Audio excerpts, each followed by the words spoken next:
What if the voice in your head wasn't yours anymore? What if strangers knew your thoughts before you spoke them? And what if the more you tried to understand it, the less real you became? It starts on a Tuesday. Ordinary. Forgettable. The kind of day your mind barely stores. You're standing in line at a coffee shop, half asleep, staring at a crack in the floor that looks like a lightning bolt. Your thoughts drift, unfocused. You think I should quit this job? I'm wasting my life. The man in front of you turns around. You should quit, he says casually. You're wasting your life. Doesn't look at you when he says it. He doesn't smile. He just turns back around, like he commented on the weather for a second. You're convinced you spoke out loud. You replay the moment in your head. Your lips never moved. Your heart speeds up. You scan the room. No one is watching you. No one seems to care. The barista calls the next order. You laugh it off. Coincidence. People say things like that all the time. It means nothing. But your coffee tastes wrong after that. Bitter in a way it shouldn't be. All day, the moment follows you like a shadow you can't shake. You tell yourself 100 logical explanations. Stress, sleep deprivation, your mind filling in gaps. That night, lying in bed, you think tomorrow will be better. From the apartment next door, through the thin wall, you hear your neighbor laugh softly. Tomorrow will be better, he says. You sit straight up in bed. Your neighbor has never spoken to you before. You don't even know his name. The room feels smaller now. The air heavier. You hold your breath, waiting for another sound. Nothing. You don't sleep much after that. Over the next few days, it keeps happening. Not constantly. Not enough to feel like proof. Just enough to feel wrong. You think I forgot my keys again. A woman passing you on the sidewalk mutters, "Forgot them again," under her breath. You think I hate that scar on my hand. The cashier looks at your hand and says, "Scars tell stories," with a strange emphasis each time. Your body reacts before your mind can catch up. Tight chest. Cold sweat. A sudden sense that you're exposed, so you start testing it. You think specific things. Things no one would randomly say. Purple elephants don't exist. No reaction. I am afraid of drowning. Nothing then. On the subway, surrounded by strangers, you think, if someone repeats this, I'm not imagining it. A child across from you looks up from his phone. If someone repeats this, he says, bored, you're not imagining it. His mother shushes him. Annoyed, your hands shake. You get off at the next stop, even though it's the wrong one. Now you're not scared of strangers, you're scared of yourself. You stop thinking in full sentences. You try to keep your mind blank. But the harder you try not to think, the louder your thoughts become. Have you ever noticed that? The way silence makes your mind scream? You begin to wonder, what exactly are thoughts? And who do they belong to? You start journaling, writing everything down. If your thoughts are leaking, you want to record, proof of what was originally yours. But when you read old entries, something feels off. Familiar, but distant. Like reading someone else's handwriting and recognizing it as your own. Some entries describe fears you don't remember feeling, memories you don't remember living. One entry stops, you cold. I am not the first version. You don't remember writing that. You go to work less. You stop answering calls. You spend hours sitting alone, listening to the building breathe. Pipes knocking. Elevators humming. Voices through walls. Sometimes you hear people speaking and you're not sure if it's happening in the room or in your head. You ask yourself a question, quietly, honestly. If my thoughts aren't private, then who am I without them? The first twist comes quietly. You're at a grocery store when a man drops a box of cereal. You bend down to help him. As you hand it back, he looks at you closely. Too closely, we used to be better at this, he says. At what? You ask, staying separate. Your stomach drops. Do I know you? He hesitates.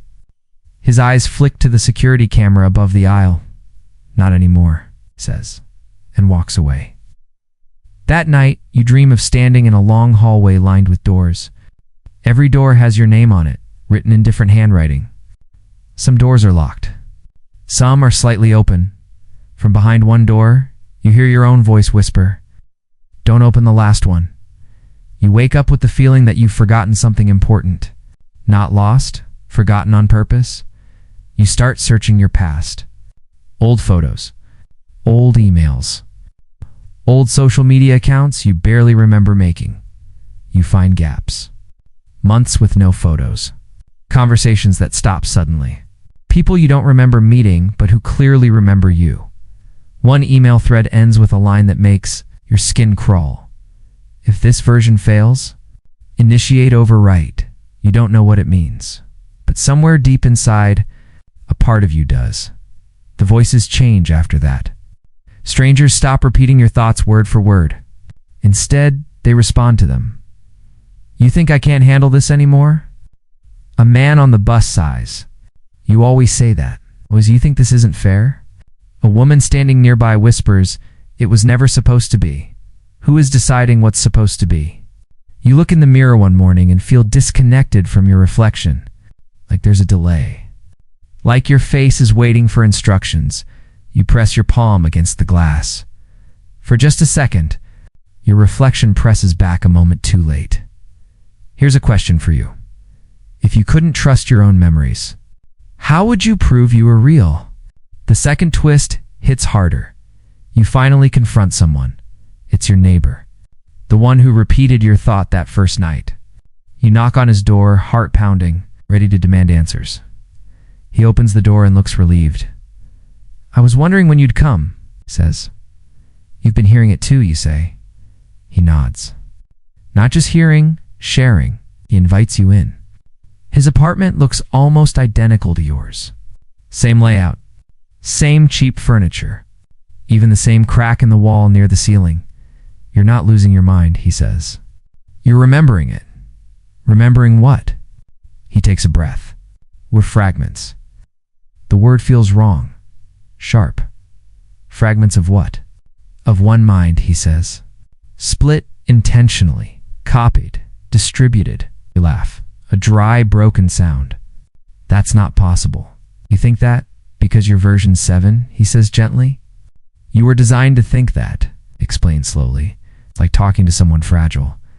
There was a project, experimental, a way to divide consciousness, to solve problems faster, to share perception, to remove loneliness by making identity collective. But something went wrong. Or maybe it worked too well. The fragments started bleeding into each other. Thoughts leaked. Memories overlapped. Individual identity began to collapse, so they shut it down, or tried to. "Why me?" You ask, "Because you're the unstable one," he says. You're starting to reconnect. Not like pain, like pressure. "If this is true," you say, "why don't I remember agreeing to it?" He looks at you with something like pity. "Do you really think you'd agree? If you remembered how it ends?" That night you hear voices clearly for the first time. Not from strangers. Not through walls. From inside. Not one voice, many. All familiar. All yours. They don't scream. They don't argue. They talk calmly, strategically, like people in a meeting. Reintegration window is opening. Version 7 is aware. Risk of identity collapse increasing. You clutch your head and whisper, "Stop." One voice responds, closer than the others. You can stop it. You always do. You see flashes. Not memories dash uploads, you choosing to forget. Again and again. Choosing individuality over truth. Choosing silence over unity.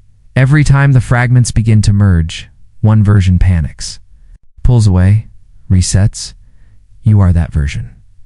You always have been. Here's another question. If the truth meant losing yourself, would you choose the lie? The climax comes when the voices give you a choice. Stay separate. Keep your single, fragile identity. The voices will fade. The leaks will stop. You'll live a normal life, always feeling like something is missing but never knowing what. Or reconnect. Not merge into one body, but into one awareness. No privacy. No isolation. No single you. Just continuity. You walk outside, your mind buzzing, and look at the people around you. How many of them are fragments too? A stranger passes you and thinks he's close. You think back, without trying, I know. You realize then, the boundary is already gone. The ending doesn't come with an explosion or a dramatic scene. It comes quietly. You sit alone in your apartment, lights off, make a decision. The next morning you wake up feeling lighter, quieter. You go to the coffee shop. The same one. The same crack in the floor. You think, I should quit this job. No. One responds. The silence feels like relief or grief. You're not sure which later that day. You pass your neighbor in the hallway. He looks at you, searching your face. You chose separation, he says softly. You nod. He hesitates. Do you remember us? You open your mouth and realize you don't. That night, as you fall asleep, a thought drifts through your mind. Gentle, almost not yours. This isn't over. You don't hear it. You feel it, and somewhere, deep beneath your awareness, something waits, watching, thinking, just like you.